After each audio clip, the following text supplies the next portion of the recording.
Andre, let's talk about the academy now. We talk about how you wanted to promote or give opportunities to people who have that little gift in them for tailoring, for stitching.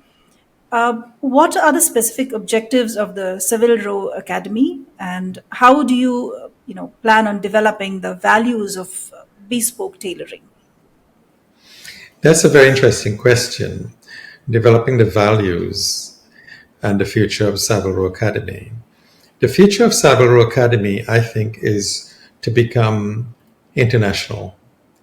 Currently, we've just changed the name to Savile Row Bespoke Academy because I want it to be totally focused on bespoke. Okay. And the opportunities to share that knowledge abroad. This year, not this year, but next year, I'll be going out to Malaysia and I'll be sharing my knowledge and experience and doing master classes for the Asian Master Tailors Association. I think there are 23 countries that are members.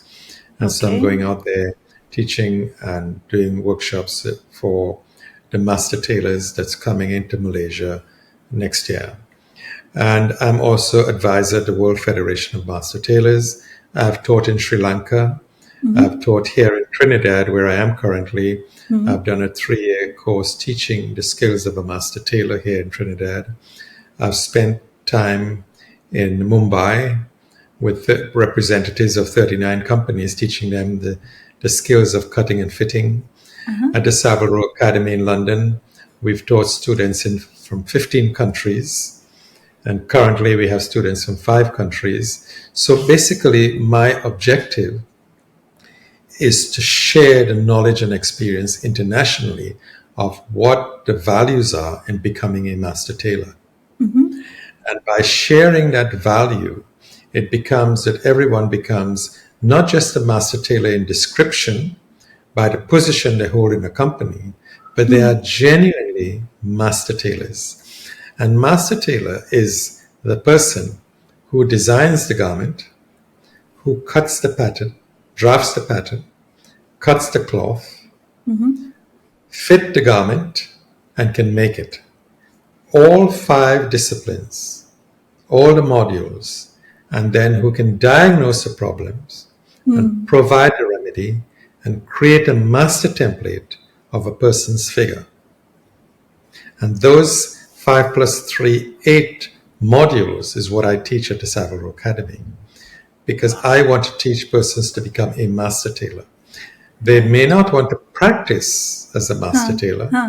They may just want to run a business. But if you have the knowledge and the experience of a master tailor, you can then train others. You can share that knowledge. You can actually advise and direct the persons or the people that work for you. You can also work for someone else. You can start your own business, or you can start a collection for another company and then continue doing your own business on the side. You know, the idea of being multi-skilled to provide holistic training, for me, those are the kind of trainings I want to turn out at the Savile Row Academy. Not those who can learn to make trousers and then they can work for the rest of their life until they retire and they get bald and they get gray. And then that's all they do for the rest of their life. Or even to learn to make jackets, or even learn to just do cutting and do nothing else. For me, it's providing them with the skills that are comprehensive, that can take them out into the world and grow. And that is what I have done. That is what I have focused in my own career. And I still sit and sew, even though I could be with the president of a country or the prime minister of a country or with a Hollywood star or a royal person this evening or tonight or tomorrow, or even be invited by them to attend a social function. But I'll be sitting and sewing during the day because that's what I enjoy doing. For me, being a sartorial artist is sculpting cloth around the body, that you can take that piece of art and portray it out to the rest of the world. Right. So I can see that you're extremely passionate. Do you expect the same kind of passion from the students who come to you, the people who enroll in the academy? what kind of backgrounds or experiences do they bring to the program? That is so interesting. You should ask me that question because they have to have just one thing: And what is that? enthusiasm. Okay. Enthusiasm. If you are emotionally connected to what you do, you will become very good at it. If you can, and I say emotionally connected, a lot of people say find something you love and you'll never have to work a day in your life. But for me, what I do is my hobby. You know, Yeah. I am so emotionally connected to what I do, it's a hobby. So some would describe work as the enemy. For me, work is pleasure. Yes. And it gives me a fantastic lifestyle. It gives me an opportunity to travel and to be everywhere. It's given me infinitely much more than I ever set out to achieve at the very Right. beginning. And so I think that you don't have to have anything except that you really want to passionately, want to True. get up the following morning and continue doing what you've been doing the day before and have Right. that enthusiasm to go. And that's what I am. I'm 71 years plus age, and I still feel that enthusiasm. I still feel young at heart. I still feel excited about what I do. And for me, Absolutely. creating what I do is just taking, what we do is we take something essentially flat, a piece of cloth, and create a three-dimensional form to look Right. smooth, to be comfortable, to be stylish, for someone to go out there and wear that whatever piece of artistry that we make and be successful in their own environment because they are feeling mentally, psychologically, they're feeling tall and they're feeling successful. They give them that feeling of confidence. And that's what I try to portray and to actually instill in students way of thinking. So for me, I would say to them that learning something new should be exciting and it should not be a chore. It should not be a challenge. But discovering something new is what learning is all about. Absolutely, absolutely. I want to just go on talking to you and understanding, but I have to ask you certain questions because I want to make sure that I get all the answers in this one podcast. So, what was the first time you met a celebrity? Who was it that you designed clothes for? And I know you don't want to disclose all your clients, but we'd love to hear about your experience with any one particular celebrity, if you are allowed to. Because, it's like the photographer. The photographer tells you to stand in a particular way, and you stand like that because you know they are going to make you look good. So, does that happen with you as well? Well, to some extent, I get asked this question a lot because people look at my success, they look at those who actually come to me, and how come they've made a decision to come to Uh, see me? Because I don't advertise what I do. I don't do any paid promos or any such thing. You right. know, people hear about me, I get referred and so on. Yes. But I get asked that question a lot, and I often say if I was a surgeon, you wouldn't ask me who my patients are. But there are, the first person I met of any note was actually an actor. His name was, because he passed away a couple of years ago, his name was Charles Gray. He played Blofeld in the James Bond movie. Ah, And okay. in Diamonds Are Forever, he was Blofeld. And he was, at one time, he was the only person that has been in more than one Bond films except James Bond himself. Oh, okay. And I think it was called Henderson in From Russia with Love, another Bond movie. Charles Gray had been very good. I've made him many, many suits for all of his movies, and he did a lot of TV advertisements. I made for the advertisements. TV series, I always made a lot for him. Um, Another well-known actor was Gordon Jackson. I made for Gordon Jackson. But the first person is how I felt, and I actually trembled, was a woman called, an actress called Susan George. Susan George was reputed to be the girlfriend of Prince Charles at the time, Ah, okay. and now King Charles. And when she first came in to see me and sat in my studio, I literally trembled. I just didn't know how to handle it, because this very, very famous actress who is actually dating Prince Charles, getting a lot of media coverage, and she's sitting with me. That was quite something. And then I had, these are not names that you know of. These are not, you've heard of Princess Diana, you've heard of Samuel Yes. L. Jackson, you've heard of all of those famous names. You heard of probably the Crown Prince of Abu Dhabi and his son Sheikh Khaled. They are all, customers or were customers of mine. And so those are the big names that you would hear of. But the early beginnings of when I began to get, the really big name, a Hollywood big name, was a guy called Tony Curtis. He was like a household name. I grew up in Trinidad hearing about Tony Curtis. I never thought that Tony Curtis would hug me in his arm, take me to the set where he was filming, and introduce me to everyone as his friend. Yeah. That's while I was actually dressing him for a movie. And to sat with Tony Curtis, see him on the set, do his pieces, whatever he had to do, and then go back into his dressing room and do his fittings and his suits and so on. For me, Tony Curtis and that connection with Tony Curtis was probably the biggest star. Samuel L. Jackson is like the biggest Hollywood box office star in history. But to have Samuel L. Jackson coming into my studio on Savile Row, and not sitting on the couch, not jumping up on my cutting board and sitting there. Right. I mean, what more says, actions speak louder than words. So absolutely. And that shows that kind of connection, and that, I said to you that I'm in a cocoon of my own life, and I don't see what everybody sees from the outside. And that's who these people are. To have Sam Jackson's coming and sitting on my cutting board and talking while I'm working, that's who he is. He's a real person. Right. But, One more question. billions of US dollars has been, Yes. poured into Hollywood because of him. Yeah, absolutely. Absolutely. So one more question arises when a celebrity comes to you for, measurements or tailoring or whatever, this bond that you build, do you also want to understand what that suit is going to be for, what occasion that suit is going to be for, apart from, say, wedding, whatever else. But do you want to know why that person wants to stitch that suit? Absolutely. One of my first questions is, what is your purpose?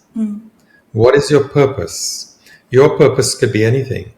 It could be that you're doing presentations in front of a very impressive crowd. It could be that it's for a wedding. It could be for an interview.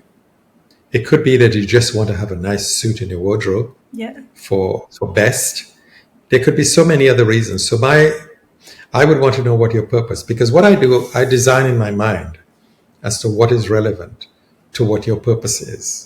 And so I would ask you a lot of questions, but in the form of a conversation.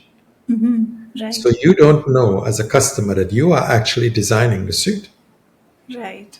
I make you the designer of the suit. Yeah, that's very I make you a interesting. designer of the suit by the way in which I communicate to you. And in the end, I would say to you, because I have 12,000 different cloths to select. And you may well be looking for just one piece. And if you're looking for just one piece, how do I navigate through without going into the rails and looking at all the different fabrics that we have and saying, this is the right one for you? It's a process of elimination. So in that conversation, I'm eliminating what's not relevant. I'm actually designing in my head what is relevant. But the way you respond, you are actually doing what I'm doing in my mind. Yes. I'm storing it in my mind. But what you are doing is actually you are answering the questions and creating the design. That's amazing. And so that only takes, I spend more time having a conversation with a customer than I take their measurements. Taking their measurements and writing the order down and taking a 50% deposit. It's the simplest It's thing, I guess. all part of the process. It's all part of the process. But it is taking less time to take measurements And the actual final selection only take a few minutes because I've Right. spent so much time having a conversation with you that you'd find that it doesn't take a lot of time with my recommendations. Then deciding on the style. Well, we have our own signature style. What I did when I went to Savile Row, every address on Savile Row is a tailor. Every building on Savile Row next to each other, they're all tailors. What it is I can do as a foreigner to distinguish myself on Savile Row. So I've taken a gentleman's suit and I've redesigned it to something that's so personal that when you look at the design, you know it's Andrew Ramroop or you know it's a Maurice Sedwell suit. Instantly recognizable. And that's what I did with the suit. I also, in the structure of the soft structured handcraft tailoring, I've changed all of that. And because I teach at the Savile Row Academy, and that's what I teach, those are the values that I teach, then you have others copying. But no Savile Row tailoring house copy my style because it would look like ours. And that is very, very valuable. And so all of these things that I do on Savile Row is to distinguish myself. And we've managed to do that successfully. Wonderful, wonderful. Andrew, if you're okay, I have a few questions for you, quick questions. Sure. So, does it bother you when you see a not so well stitched garment? I've gone past that. Doesn't bother me at all. All right. Some tips for ordinary people like me to follow? Well, I think it's to know what you feel comfortable in wearing. It's very much a psychological thing. You would see other people wearing clothes or even driving cars or whatever they do. It's their own style. Your style is an expression of your individuality. It's not what someone else wears. And this is the difference between high fashion. Right. If you go into a designer store, it is a designer that's interpreting what you should look like rather than you deciding what you should look like and how you should dress. Wonderful. Keep that in mind. What is your favorite attire? My favorite attire really is being comfortable. Whatever makes me comfortable. Like I'm in a tropical environment, the sun is shining outside, and the sky is blue, it's warm, I'm wearing a linen shirt, that it's cool and comfortable. If I was having this meeting with you and I was in London, currently in London, it's cold, I would probably be wearing a suit. I wear a suit every day to work. Okay. But when I'm relaxed, I'm really pretty relaxed in what I Relaxed. wear. I wear a lot of linen clothes actually. Who, according to you, is the most well dressed person in the entertainment industry and the sports industry? I would say without hesitation, Professor Henry Louis Gates at Harvard University is a celebrity academic.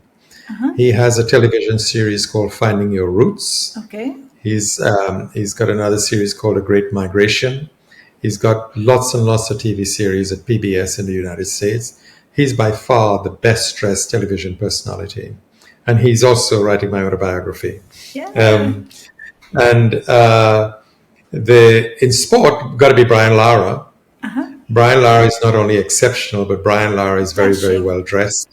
I make all Brian Lara suits. I have an ulterior motive of choosing those two gentlemen because I've made Brian Lara suits for many years. And in a lot of the advertisements, you see Brian in actually Wearing your the suits that I wear. Okay. And all the TV presentations with Professor Henry Louis Gates at Harvard, I dress his suits, I make his shirts, I make his ties, and and I choose the looks for the TV series as well. So I dress him for the TV series. It doesn't just have the suits made by me. I actually plan the looks for the TV series as well. Awesome. And maybe this is a little different question, but what looks best on any woman, irrespective of her body type? In regard to suits, women have a great advantage is that they can wear color. Men tend to conform to the image that they expect it to be conform, and it's usually dark or pinstripe, Right. but it's not color. And I think women with an expression of women actually became successful, or who are in the boardroom became successful because of their intellectual ability, not so much because of the way they dress. So they should not be trying to dress in dark suits or look businesslike. This businesslike image. No, I think women should wear color and wear the colors that they feel comfortable in, and well Right. cut suits, suits that actually fit them. Women has Right. had a very, very bad deal in the ready to wear industry. They've got suits that are ready to wear, but not really fit them very well. Really, yeah, true, very true. Well, Andrew, I can go on and on, but I think we need to stop here. Thank you so much for talking to us. I really look forward to that autobiography, and I hope you remember me when it is out. Of course, I shall repent. Thank you very much for asking me. And I should say, Dhanyavad. Oh, thank you so much. Thank you. I loved talking to you. Thank you. As we embrace the artistry of Andrew Ramroop OBE, let us recognize that the garments he creates, the lives he touches, not only adorns bodies but empowers souls, embodying the timeless truth that indeed the right attire can shape not just an appearance but a destiny.